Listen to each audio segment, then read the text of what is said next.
Bienvenue sur Azimut. Ici, nous parlons orientation. Retrouvez tous nos contenus et nos outils pour les parents sur azimut-orientation.com. Bonne écoute. Bonjour Charlotte. Bonjour. Merci Charlotte d'avoir accepté et à distance et de très loin, tu en parleras peut-être, de répondre à mon invitation à être interviewée pour parler d'un livre que vous avez écrit qui s'appelle Le syndrome du nid vide. Et ça tombe pile poil sur le sujet qu'on aborde cette semaine avec Azimut, mais qui est finalement un sujet qui concerne beaucoup de parents et tout au long de l'année. Voilà, c'est comment est-ce que les parents peuvent appréhender, gérer, assumer, etc. Le fait qu'un enfant parte faire ses études ailleurs. Alors ailleurs, ça peut être dans la même ville en coloc, ça peut être dans la même ville dans un studio tout seul, ou en province si on est à Paris, ou à l'étranger même.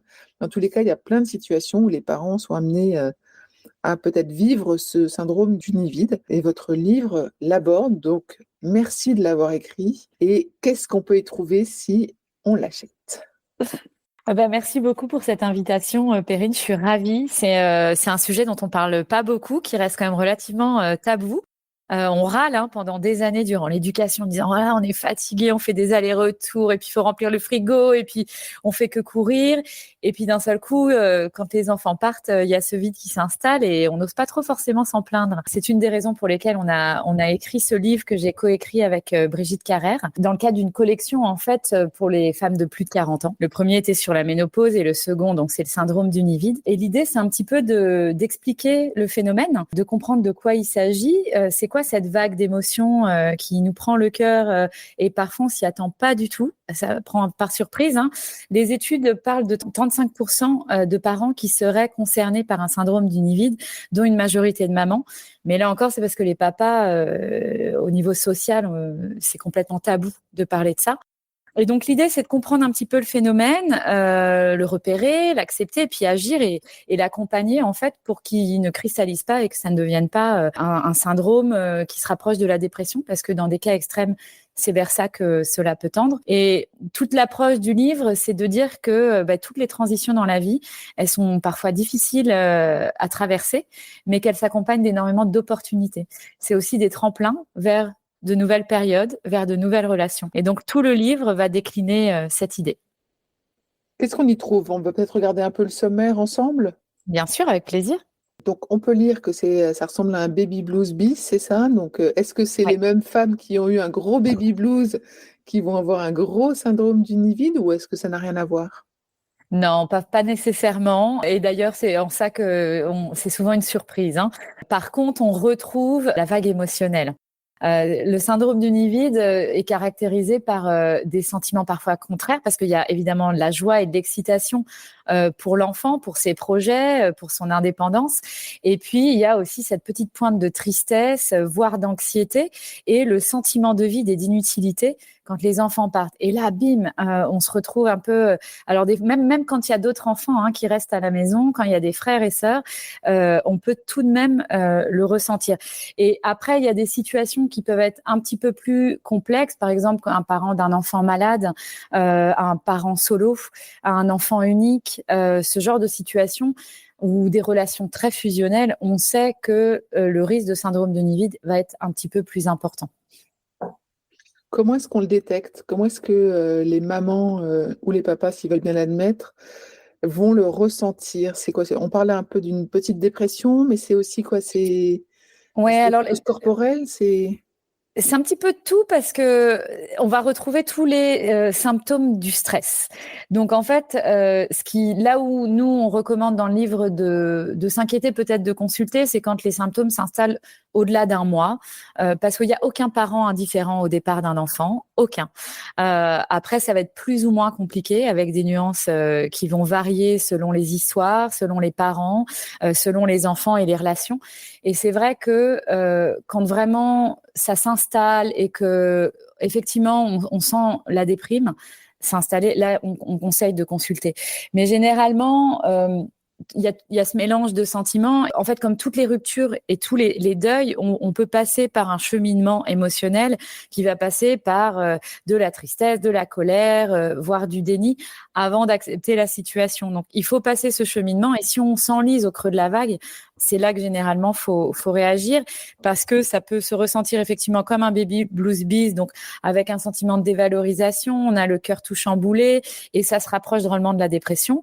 Et puis un stress physique avec le corps qui est un peu en position d'alerte, donc toutes les manifestations, on a la bouche pâteuse, on dort pas bien, sur le plan émotionnel, ça se ressent. Donc tout ça n'est pas très inquiétant quand on le vit, c'est lié à la transition, c'est lié au départ de l'enfant.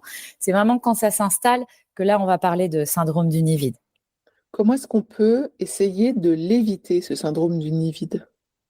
Alors, anticiper, c'est une des clés de cette période de la vie de manière générale.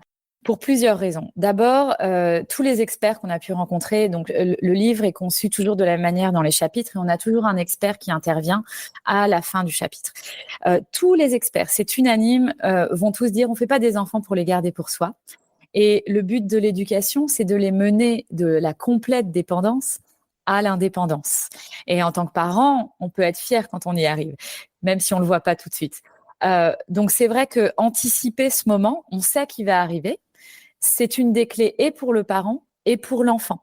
On va progressivement apprendre à l'enfant à devenir de plus en plus autonome en l'accompagnant, en lui demandant petit à petit de gérer un rendez-vous médical. Il va faire ses devoirs tout seul, il va peut-être apprendre à se faire à manger.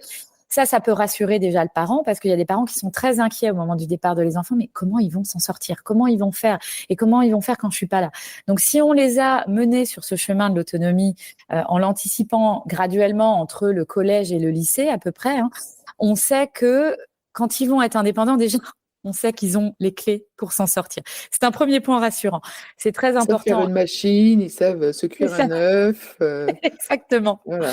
Non négligeable. Et puis pour le parent, ça passe aussi par anticiper pour soi, c'est-à-dire que ne pas négliger sa propre vie. Durant toutes ces années, on a tendance parfois à s'oublier dans l'éducation. Quand on a plusieurs enfants, des fois le couple parental s'oublie complètement. Donc, c'est essayer de se préserver des bulles tout au long de l'éducation, en couple, pour soi, pour ses projets professionnels, pour ses ambitions, pour ses envies, pour que quand l'enfant parte, on n'ait pas ce gros sentiment de vide. Oh, qu'est-ce que je vais faire? On se sent inutile parce qu'on a d'autres choses. Donc, évidemment, si on n'a pas fait ça, tout se rattrape et c'est pas du tout un problème. Mais c'est vrai que si on l'a anticipé, on ressent moins l'absence, on ressent moins le départ parce qu'on sait qu'on a des tas de choses à côté qui vont nous permettre de changer les idées. On va aller passer du temps avec des amis. Il y a aussi plein de points positifs dans le départ d'un enfant. Il y a une sorte de liberté retrouvée. Il y a un souffle nouveau, il y a un équilibre à recréer, mais le nid peut se remplir et il peut se remplir rapidement. Il y a plein d'opportunités qu'on peut trouver. Donc c'est ça aussi, nous, le message dans le livre, c'est de montrer comment on peut aller chercher et trouver ces opportunités. Très clair. Comment est-ce qu'il s'articule ce livre? Je sais, je l'ai vu que c'est un livre pratique aussi. Vous pouvez Oui. en parler un petit peu? Oui, bien sûr. Alors, il se veut effectivement pratique parce que l'idée, c'est de pouvoir donner des conseils sans donner de leçons aux parents parce que chacun va pouvoir y puiser ce qui lui convient. L'idée, c'est un peu c'est comme une trousse à outils. Donc, on a découpé en plusieurs chapitres. Je ne sais même plus combien il y en a d'ailleurs. Je vais J'en regarder vois tout de 7, suite. 7 Ouais. plus les bonus. C'est ça, exactement. Et tous les chapitres sont découpés de la même manière. Donc, on a un petit résumé pour commencer qui explique de manière générale de quoi on parle. Ensuite, on rentre vraiment dans le détail où on va expliquer de manière sous forme de décryptage, on peut dire, ce qui se passe. Ensuite, on a une astuce pratique. On a toujours le témoignage d'une maman dans le livre qui vient partager son expérience. On a également un expert à la fin qui va donner un éclairage et un outil.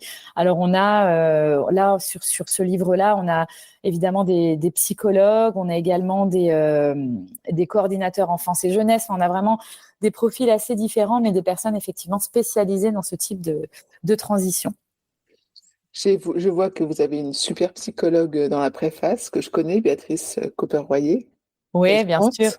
Oui, bien sûr, qui est une référence sur le sujet qui était l'une des premières à d'ailleurs écrire sur le syndrome d'Univide, parce que c'est quand même un phénomène assez récent. On n'en a pas parlé là au début, mais c'est une notion qui arrive au milieu des années 60, quand l'espérance de vie se rallonge, que les études s'allongent, que les enfants restent vivre chez les enfants. Mais aujourd'hui, en France, je crois que les enfants partent en moyenne entre 23 et 24 ans.